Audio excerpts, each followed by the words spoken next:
Today we are going to deal with theorems. Theorems are 7 types. 7 types we will discuss one by one. First of all, KCL and KVL. Second one is superposition theorem. Third one is Thevenin's theorem. Fourth one is Norton's theorem. And fifth one is maximum power transfer theorem. Sixth one is Millman's theorem. And last one is Telegan's theorem. We start with superposition theorem because you have used many questions from KCL KVL that is used in all the theorems. तो हम लोग start करेंगे superposition theorem से. तो starting with superposition theorem. Superposition theorem. अब superposition theorem में हम लोग देखेंगे पूरा कि इसको इस टाइप के इक्वेशंस को कहाँ पे हम लोग सॉल्व करेंगे, कहाँ पे यूज़ करते हैं, किस टाइप के नेटवर्क्स पे यूज़ करते हैं, सारा कुछ डिस्कस करेंगे. फिर हम लोग इस पे एक क्वेश्चंस डिस्कस करेंगे. Superposition theorem.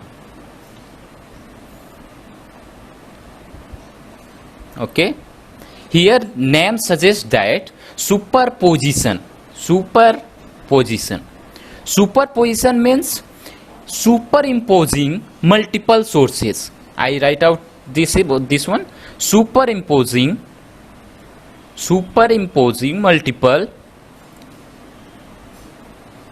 multiple sources.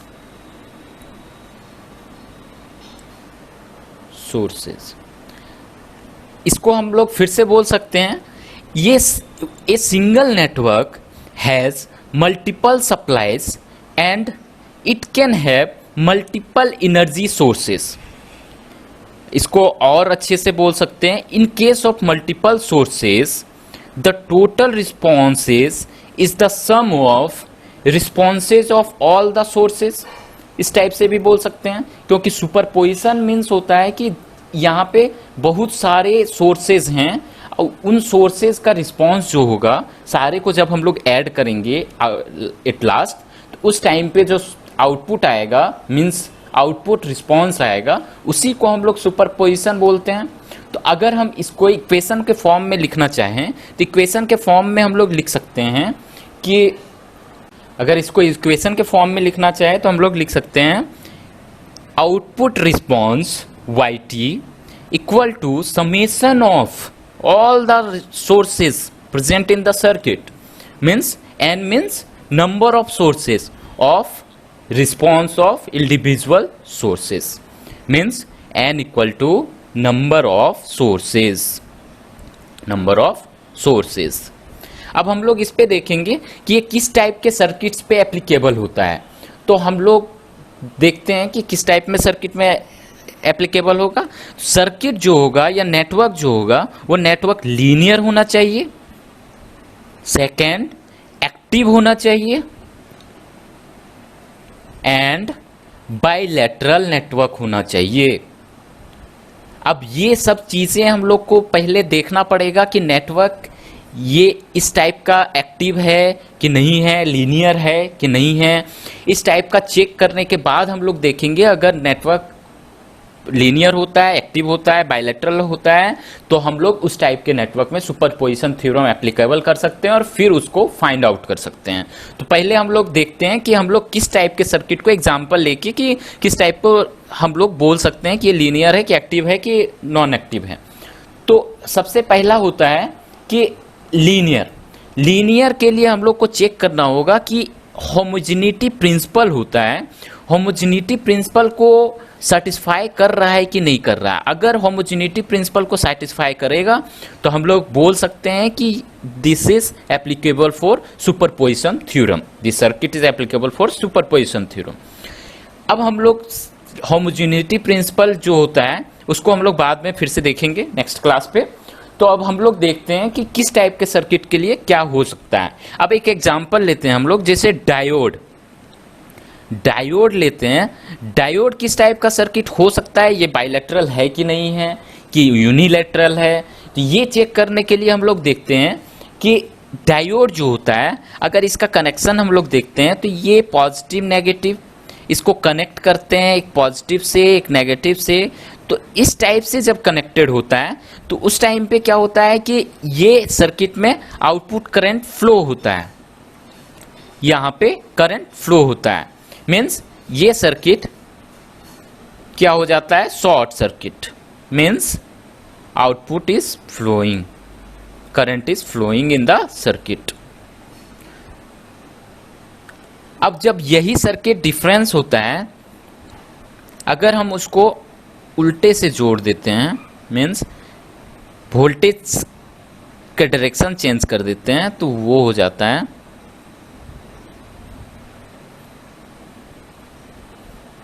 यहां पे करंट जीरो हो जाता है, because polarity will be change, no current is flowing in the circuit, means यहां पे ओपन सर्किट होता है।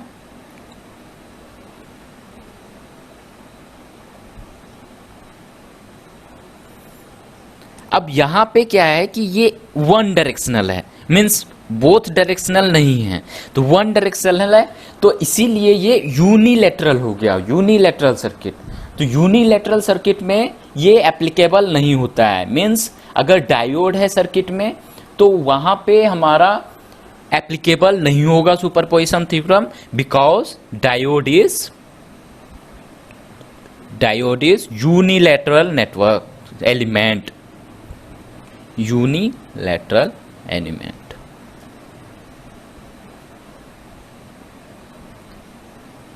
अब हम लोग इसी पे देखते हैं कि पावर, अगर एग्जांपल देखते हैं कि पावर क्या होता है, power is directly proportional to voltage square. Voltage square कहने का मतलब ये लीनियर है क्या, नहीं है, ये नॉन लीनियर एलिमेंट है, मीन्स अगर कहीं पे भी पावर का यूज होता है तो वहां पे हम लोग सुपरपोजिशन थ्योरम एप्लीकेबल नहीं कर सकते हैं। तो ये क्या है, इसमें सुपरपोजिशन थ्योरम अप्लाई नहीं होगा, डायोड में भी सुपरपोजिशन थ्योरम अप्लाई नहीं होगा, इसमें भी अप्लाई नहीं होगा। इसी तरीके से एक एग्जांपल और देखते हैं, ये नंबर 1 एग्जांपल हो गया, ये 2 हो गया, 3 हो गया। वैरिस्टर अगर हम लोग यूज करते हैं वैरिस्टर्स, तो वैरिस्टर्स में भी एप्लीकेबल नहीं होगा। वैरिस्टर्स नॉन लीनियर नेटवर्क है, इसीलिए इसमें भी सुपरपोजिशन थ्योरम अप्लाई नहीं होगा। अब यहाँ पे मैंने एक पॉइंट बोला था, यहाँ जो इक्वेशन है, ये इक्वेशन, इस इक्वेशन बताता है कि जितने भी रिस्पॉन्सेज हैं इनपुट पे, इंडिविजुअल इनपुट का रिस्पॉन्सेज का addition sum equal to output response होता है। तो यहाँ पे हम लोग को डायरेक्शन, एक पॉइंट मैंने पहले नहीं बताया था, डायरेक्शन जो है वो बहुत ज़्यादा इंपॉर्टेंट होता है। डायरेक्शन को इसीलिए देखना होता है कि individual current source clockwise direction में है कि एंटी क्लॉकवाइज डायरेक्शन में है। अगर क्लॉकवाइज डायरेक्शन में है तो सबको ऐड करेंगे, अगर एंटी क्लॉकवाइज जो होगा तो उसका डायरेक्शन से वो नेगेटिव साइन हो जाएगा। तो ये चीज़ हम लोग प्रॉब्लम्स में भी देखेंगे कि किस टाइप से हम लोग यूज करेंगे कि क्लॉकवाइज और एंटी क्लॉकवाइज। तो हम लोग अब देखते हैं कि प्रॉब्लम्स को सॉल्व करने के लिए अगर सुपरपोजिशन थ्योरम होता है तो इंडिविजुअल सोर्सेज के लिए हम लोग क्या क्या यूज करेंगे। सबसे पहले हम लोग देखते हैं, पहला पॉइंट हो गया, अगर पॉइंट वाइज हम लोग काउंट करते हैं। फर्स्ट पॉइंट, अगर कोई भी इंडिपेंडेंट वोल्टेज सोर्स है, करंट सोर्सेज हैं, तो हम लोग उसको क्या करेंगे, all short circuit all the independent voltage source. जितने भी इंडिपेंडेंट वोल्टेज सोर्स होंगे, इंडिपेंडेंट, डिपेंडेंट के लिए नहीं बात कर रहे हैं, इंडिपेंडेंट जितने भी वोल्टेज सोर्स होंगे उसको शॉर्ट सर्किट करेंगे। और सेकेंड पॉइंट में हो जाएगा open circuit all the independent current source. जितने भी इंडिपेंडेंट करंट सोर्स होंगे उसको हम लोग ओपन सर्किट कर देंगे। अब अगर सर्किट में कोई भी डिपेंडेंट सोर्स है, डिपेंडेंट सोर्स के लिए हम लोग कुछ भी नहीं करेंगे। अगर वो डिपेंडेंट करंट सोर्स हो, डिपेंडेंट वोल्टेज सोर्स हो, कोई भी डिपेंडेंट सोर्स हो, leave all the dependent source. अब हम लोग का ये हो गया कि इंडिविजुअल जो रिस्पॉन्स है, एक सोर्स को रखेंगे जिसके अक्रॉस निकालना है, और सारे सोर्सेज जितने हैं, अगर वोल्टेज सोर्स हैं उसको शॉर्ट सर्किट कर देंगे, और करंट सोर्सेज हैं उसको ओपन सर्किट कर देंगे, और हम लोग जो लोड होगा उसके अक्रॉस करंट निकाल लेंगे। इसी तरीके से सेकेंड सोर्सेज के लिए फिर से वही चीज़ करेंगे, और एट लास्ट हम लोग सारे सोर्सेज का एडिशन कर देंगे विथ डायरेक्शन। डायरेक्शन के साथ हम लोग सम कर देंगे, वही हमारा आउटपुट रिस्पॉन्स हो जाएगा। तो हम लोग प्रॉब्लम देखते हैं अब कि प्रॉब्लम को किस तरीके से सॉल्व करेंगे। एक एग्जांपल देखते हैं प्रॉब्लम्स पे। तो हम लोग स्टार्ट करते हैं प्रॉब्लम। मैंने एक क्वेश्चन लिख लिया, एक प्रॉब्लम लिख लिया, उसमें निकालने बोल रहा है find the value of current. Find the value of current I means load क्या हो गया हमारे पास, लोड इक्वल टू 1 ओम। अब 1 ओम लोड हो गया। अब लोड के अक्रॉस निकालना है। यहाँ पे सोर्सेज कितने हैं, 2 सोर्सेज हैं। सोर्सेज हम लोग देख सकते हैं, एक करंट सोर्स है, sources are current source 1 ampere current source, और क्या है हमारे पास करंट सोर्स। दूसरा है हमारे पास 1 volt voltage source. Second one is 1 volt voltage source. तो अब हम लोग बोल सकते हैं कि आउटपुट जो करंट निकालेंगे विथ डायरेक्शन हमारा एडिशन हो जाएगा, जो फाइनल आई करंट हमको फाइंड आउट करना है। तो हम एक 1 एम्पियर के अक्रॉस करंट निकाल लेंगे, तो सेकेंड 1 वोल्ट के अक्रॉस जो करंट निकालेंगे इंडिविजुअल दोनों का sum equal to final response हो जाएगा, जिसे हमने कैलकुलेट करनी है। तो इसे हम एक एक करके फाइंड आउट करेंगे। मीन्स इसको हम लोग नाम ले लेते हैं कि I1 के करंट के टाइम पे हम I1 यूज करेंगे, और 1 वोल्ट के टाइम पे I2 यूज करेंगे। अब हम लोग individual I1 and I2 calculate करते हैं। तो स्टार्ट करते हैं एक सोर्स को कंसीडर करते हैं हम लोग 1 एम्पियर करंट सोर्स। तो 1 ampere current source consider 1 ampere current source. अगर 1 एम्पियर करंट सोर्स करते हैं तो उस टाइम पे कितना सोर्सेज बचेंगे, एक्स्ट्रा सोर्सेज में केवल एक वोल्टेज सोर्स है। तो वोल्टेज सोर्स क्या होता है, शॉर्ट सर्किट। तो 1 volt source is short circuit. अब हम लोग शॉर्ट सर्किट करके सर्किट को फिर से ड्रॉ करते हैं कि सर्किट अब किस टाइप का दिख रहा है। तो हम लोग फिर से सर्किट को इंडिविजुअली ड्रॉ करके देखते हैं कि क्या हो रहा है यहाँ पे। तो ये हो गया 1 एम्पियर हम लोग लिए हुए हैं अभी। यहाँ resistance 1 ohm resistance, 1 ohm here, और ये part short circuit. Voltage source है इसीलिए शॉर्ट सर्किट। मीन्स ये सर्किट जो बन के आ रहा है वो इस टाइप से, ये लोड है, कहाँ पे कैलकुलेट करना है, 1 ओम के अक्रॉस। अब हम लोग यहाँ पे लिए हुए हैं 1 एम्पियर के अक्रॉस, हम फाइंड आउट करेंगे, उसका नाम लिए हुए हैं I1 और डाउनवर्ड साइड करंट जो जा रहा है 1 एम्पियर के अंदर इंटर कर रहा है, मीन्स डाउनवर्ड साइड है, मीन्स क्लॉकवाइज। तो यहाँ पे लिखना पड़ेगा कि I1 करंट जो है वो क्लॉकवाइज है, I1 क्लॉकवाइज, क्योंकि लास्ट पे हम लोग को दोनों का एडिशन होगा कि डिफरेंस होगा, वो हम लोग को चेक करना है। यहाँ पे हो गया 1 ओम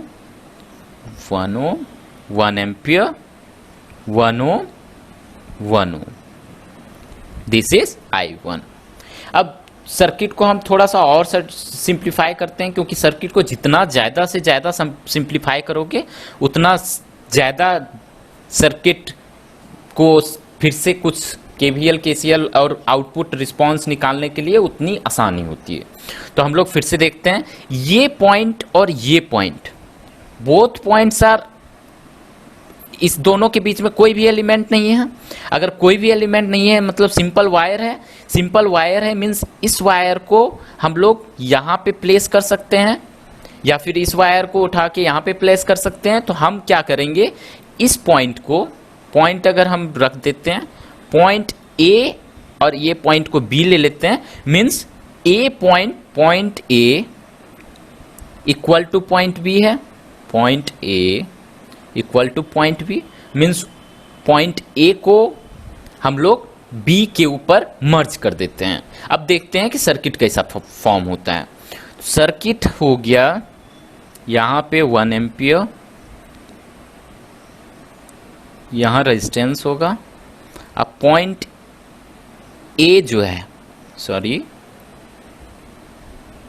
पॉइंट ए को अगर हम देखते हैं तो अभी पॉइंट ए को ना ड्रॉ करके पहले इस साइड ड्रॉ कर देते हैं। अब पॉइंट ए मर्ज कर गया यहाँ पे, मीन्स ये रेजिस्टेंस ये पॉइंट से स्टार्ट होके और पॉइंट बी पे जाएगा, मीन्स यहाँ पे पैरेलल हो जाएगा, मीन्स ये ऐसे होगा क्योंकि यही पॉइंट ए और बी दोनों है। अब यहाँ पे जो रेजिस्टेंस है ये रेजिस्टेंस नीचे होगा। अब ये रेजिस्टेंस का क्या होगा, ये वाला पॉइंट मर्ज कर गया बी पे, तो बी पे ये भी पॉइंट चला गया, मीन्स यहाँ से एक, और रेजिस्टेंस कहाँ तक है, यहाँ इस पॉइंट तक। तो ये पॉइंट मीन्स 1 ओम का एंडिंग पॉइंट और इसका भी एंडिंग पॉइंट दोनों सेम, मीन्स ये दोनों सेम। अब हम लोग ड्रॉ कर देते हैं ऊपर का जो I1 वाला सर्किट है उसको हम लोग ड्रॉ कर देते हैं। अब थोड़ा सा ज़्यादा सिंप्लीफाई वे में दिख रहा है, ये 1 I1, ये 1 ओम 1 ओम 1 ओम। अब हमें दिख रहा है कि यहाँ पे ये दोनों पैरेलल हैं। यहाँ पे अगर हम लोग यूज़ करते हैं तो ये सर्किट जो है, यहाँ पे कलर चेंज कर लेते हैं, वाइट यूज़ कर लेते हैं, ये दोनों पैरेलल है एक दूसरे से और यहाँ पे भी पैरेलल है। तो पैरेलल के लिए ये निकालेंगे तो क्या हो जाएगा, 1 × 1 divided by 1 + 1 equal to 1/2 equal to 0.5, means यहाँ पे 0.5 ओम लिख सकते हैं डायरेक्ट और यहाँ पे 0.5 ओम लिख सकते हैं। तो फिर से सिंप्लीफाई वे करके और फिर से हम लोग सर्किट ड्रॉ करते हैं। सर्किट ड्रॉ कर लेते हैं। सर्किट क्या फॉर्म होगा, यहाँ पे 1 एम्पियर, यहाँ एक रेजिस्टेंस होगा, सॉरी यहाँ पे भी एक रेजिस्टेंस होगा और लास्ट वन लोड रेजिस्टेंस 1। अब हम लोग देखते हैं, यहाँ हो गया 0.5 ओम, यहाँ पे 0.5 ओम, यहाँ पे 1 ओम। अब हमें I1 निकालना है तो यहाँ पे देखेंगे तो इसको और थोड़ा सा सिंप्लीफाई करते हैं तो ये क्या हो जाएगा, ये दोनों सीरीज में है, ये दोनों रेजिस्टेंस जो है ये सीरीज में है, तो इसको सीरीज करके कलेक्ट कर देते हैं। तो ये क्या होगा, ये हो गया current source 1 ampere, this is 0.5 और लोड रेजिस्टेंस जहाँ पे हमें निकालना है वहाँ पे हो गया करंट का डायरेक्शन डाउनवर्ड साइड, ये 1.5 ओम, ये 0.5। अब हम लोग करंट डिवीजन रूल ले लेते हैं यहाँ पे, क्योंकि हम लोग फाइंड आउट कर सकते हैं कि यहाँ पे करंट कितना जा रहा है और यहाँ पे करंट कितना जा रहा है। तो using current division rule, current division rule, current division rule क्या बताता है, अगर कोई करंट सोर्स है, यहाँ पे कोई भी आई है, अगर हमें फाइंड आउट करना है दो रेजिस्टेंसेस है पैरेलल R2 R1, तो यहाँ पे होता है इसके अक्रॉस निकालना है या फिर इसके अक्रॉस निकालना है, इसको I1 ले लेते हैं, इसको I2 ले लेते हैं, तो I1 इक्वल टू हो जाता है I total current multiply with opposite resistance means R2 divided by R1 plus R2। Similarly I2 equal to क्या हो जाएगा, total current multiply with opposite resistance is R1 divide by total resistance R1 plus R2। तो current division हम लोग यहाँ पे लगाते हैं। I2 हमको I1 चाहिए, I1 इक्वल टू क्या हो जाएगा, I1 equal to 1 ampere total current multiply with opposite resistance कितना है 0.5 ohm divided by total resistance 0.5 plus 1.5 equal to 1 into 1/2 into 2 equal to 1/4 equal to 0.25 ampere. तो हमने अभी किसको कंसीडर किया था, करंट सोर्स को कंसीडर करके हमने निकाल लिया, और इसकी डायरेक्शन क्या है, क्लॉकवाइज। ये डायरेक्शन बहुत ही ज्यादा जरूरी होता है। अब हम लोग कंसीडर करते हैं 1 volt source, consider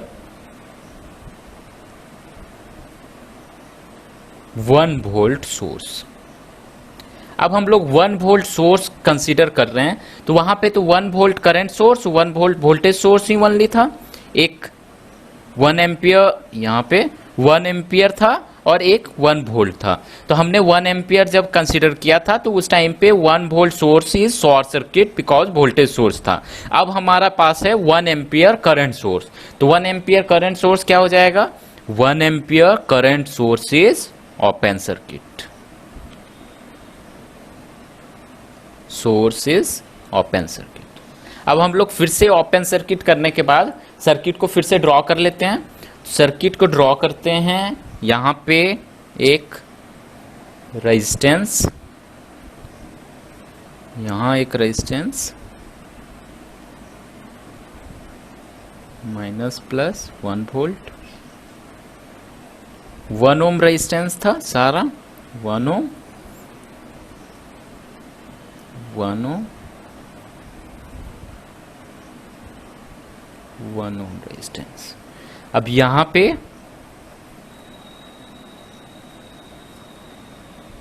1 ohm resistance, जो हमारा लोड है इसी के अक्रॉस हम लोग को फाइंड आउट करना है। यहां एक करंट सोर्स था जो ओपन सर्किट हो गया, ओपन सर्किट।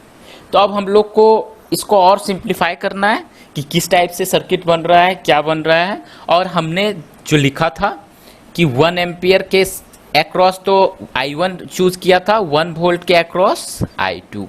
तो यहाँ पे हमको फाइंड आउट करना है करंट I2, यहाँ पे लिख सकते हैं I2। अब सर्किट को हम थोड़ा सा और सिंप्लीफाई करते हैं और फिर से हम लोग ड्रॉ करते जाते हैं। सिंप्लीफाई करेंगे तो क्या हो जाएगा, ये सर्किट को हम लोग यहीं पे ड्रॉ करते हैं। ये होगा इधर ओपन सर्किट, ये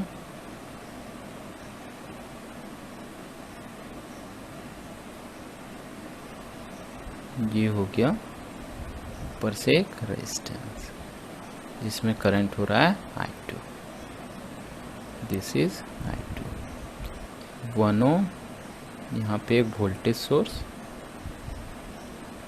1 वोल्ट, ठीक है, 1 ओम 1 ओम। अब हम लोग यहाँ पे देखते हैं कि अभी भी सर्किट ज़्यादा सिंप्लीफाइड वे पे नहीं हो रहा है। तो हम लोग इसको और थोड़ा सा सिंप्लीफाई करने के लिए क्या करेंगे, ये वोल्टेज सोर्स जो अंदर है, इस वोल्टेज सोर्स को हम पहले बाहर की ओर लाते हैं, बाहर की तरफ लाके और देखते हैं कि किस टाइप से सर्किट बन रहा है। तो इस वोल्टेज सोर्स को अभी हम लोग यहाँ पे, या तो फिर हम लोग दूसरा काम ये करते हैं कि पॉइंट को डिवाइड कर लेते हैं। ये R हो गया, मान लेते हैं ये P हो गया, ये इसको Q मान लेते हैं, ये P हो गया, ये S हो गया। अब हम लोग क्या करते हैं कि ये थोड़ा सा दिखने में जो लग रहा है वो व्हीटस्टोन ब्रिज की तरह दिख रहा है। ये वाला वोल्टेज को अगर हम बाहर कर दिए पूरा का पूरा, तो ये पार्ट अंदर चला जाएगा। तो हम लोग उसी तरीके से थोड़ा ड्रॉ करने की कोशिश करते हैं कि हम लोग पूरा का पूरा पार्ट बाहर कर देंगे और ड्रॉ करते हैं, देखते हैं कि किस टाइप का फॉर्म होता है।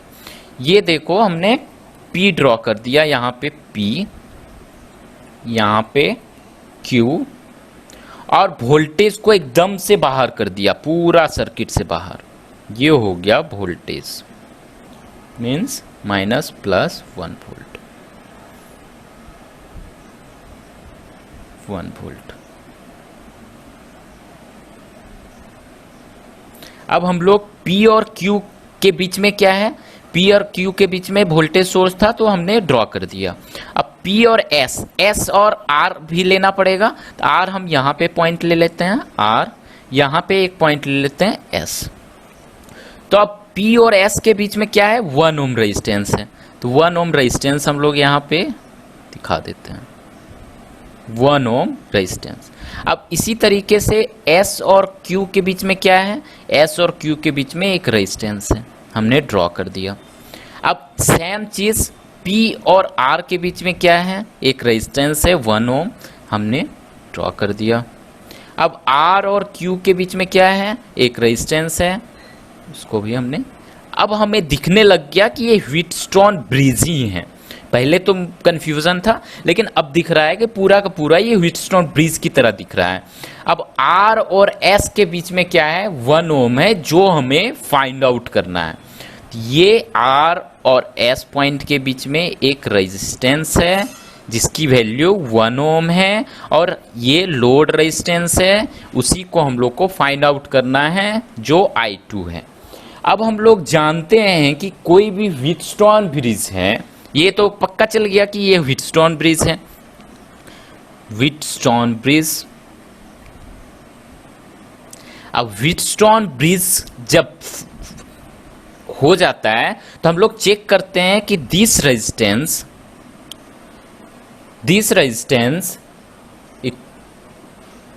हमें पता है यहाँ 1 ओम रेजिस्टेंस है। हम एक बार चेक करते हैं कि this resistance into this resistance equal to this resistance into this resistance होता है, तो हम लोग समझ जाते हैं कि बीच में जो करंट है वो नल पॉइंट है और वहां से करंट इक्वल टू 0 होगा। तो हम लोग देख लेते हैं, अगर इस रेजिस्टेंस को हम लोग कुछ भी नाम दे देते हैं, A, पॉइंट A, इसको हम लोग R1 मान लेते हैं, इसको R2 मान लेते हैं, ये R3 है, ये R4 है। तो क्या होता है Wheatstone bridge, R1 divided by R3 equal to R2 divided by R4 होना चाहिए। तो यहाँ पे सेटिस्फाई कर रहा है कि नहीं, हम लोग एक बार चेक कर लेते हैं। R1 is 1 ohm, R3 is 1 ohm, equal to 1 ohm, equal to 1 ohm, means satisfy कर रहा है व्हीटस्टोन ब्रिज को। मीन्स R से S जो करंट जाएगा वो नल पॉइंट की तरह बिहेव करेगा और हमारा करंट जो होगा वो 0 होगा due to Wheatstone bridge. Means current I2 equal to 0, और डायरेक्शन किधर है, क्लॉकवाइज। अब हमारा I1 भी निकल गया, I2 भी निकल गया, तो फाइनल हम लोग क्या बोल सकते हैं, फाइनल करंट जो हम लोग को फाइंड आउट करना था, I equal to I1 plus I2,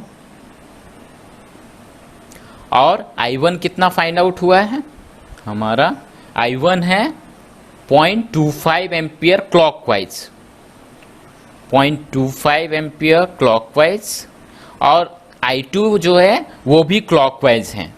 तो हम लोग सम में ही लिखेंगे, अगर एंटी क्लॉकवाइज होता तो वहां पे हम लोग को माइनस साइन लगाना पड़ता। तो हमारा फाइनल I जो फाइंड आउट करना था वो कितना आ गया, 0.25 एम्पियर।